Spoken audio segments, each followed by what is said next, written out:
కృష్ణారావు గారు రాసి పెట్టుకో 2029లో 2/3 మెజార్టీతోని ఈ రాష్ట్రంలో కాంగ్రెస్ ప్రభుత్వాన్ని ఏర్పాటు చేస్తా.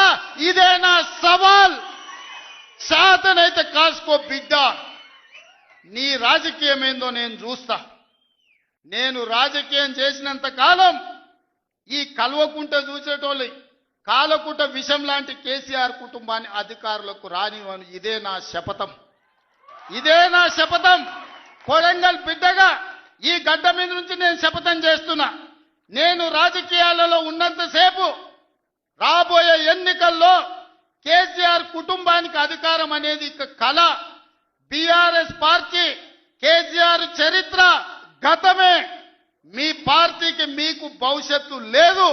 ఎవడైనా చర్చించుకుంటే పొద్దుపోయినప్పుడు మాట్లాడుకోవడానికి పనికొచ్చే చరిత్రనే తప్ప భవిష్యత్తు తెలంగాణ రాష్ట్రానికి నీ తరఫున ఒరిగేది ఏమీ లేదు. బీఆర్ఎస్ కేసీఆర్ గతమే, తెలంగాణ భవిష్యత్తు కాంగ్రెస్.